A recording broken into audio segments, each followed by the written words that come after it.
जीत की सत्यता क्या है? भ्रम मिटे तो दिखे सत्य का द्वार। एक काव्यात्मक दृष्टि। प्रस्तावना।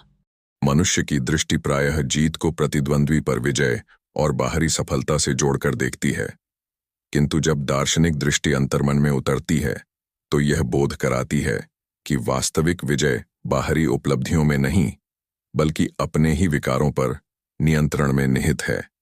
क्रोध, लोभ और अहंकार का क्षय ही आत्मविजय है और यही जीवन की सच्ची जीत है। प्रस्तुत कविता इसी गूढ़ सत्य का काव्यात्मक निरूपण है। आइए इस काव्य यात्रा में साथ चलें, जहां भ्रम के पर्दे हटते हैं और आत्मविजय का आलोक उजागर होता है। जीत की सत्यता क्या है? सामान्यतया हम जीत को माने प्रतिद्वंद्वी का हारना, प्रतियोगिता के कोलाहल में अपनी ध्वजा लहराना। पर दार्शनिक दृष्टि ने जब अंतर्मन में प्रवेश किया तो पाया आत्मविजय ने ही सच्चा आलोक दिया। क्रोध, लोभ, अहंकार, वासनाओं का क्षय, दुर्बलताओं पर नियंत्रण ही है वास्तविक जय। जो साध ले मन के तूफानों को धैर्य प्रहार से, वही पाता है शांति अमृतत्व के सार से। पर भ्रम ने बांधा हमें बाहरी चमक से, धन, पद, प्रशंसा सब अस्थायी चमक से। जिस जीत से उपजे पीड़ा या अंतर्मन का शोर, वह नहीं विजय, केवल भ्रम का ही दौर।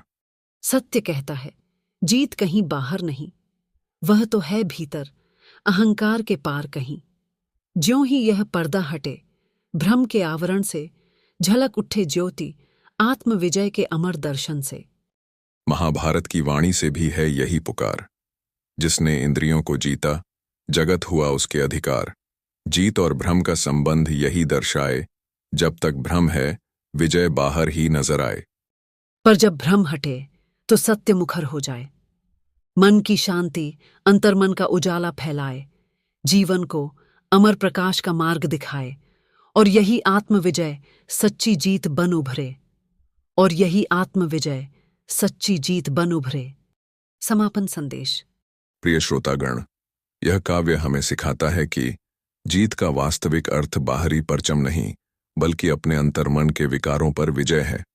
जब भ्रम के बादल छंटते हैं, तभी आत्मविजय का आलोक जीवन को सच्ची शांति और अमृतत्व का स्पर्श देता है। इस सुगंधित भावधारा के रचयिता हैं डॉक्टर विभाष चंद्र झा। आप सभी का हृदय से आभार, जिनके स्नेह और उपस्थिति ने इस प्रस्तुति को पूर्णता दी। यदि यह काव्य आपके मन को छू पाया हो तो कृपया चैनल को लाइक करें, साझा करें और सब्सक्राइब करें, ताकि यह शब्द यात्रा और भी दूर तक पहुंच सके। अगली भेंट तक जुड़े रहिए हमारे साथ, क्योंकि शब्द ही आत्मा का सच्चा संगीत है।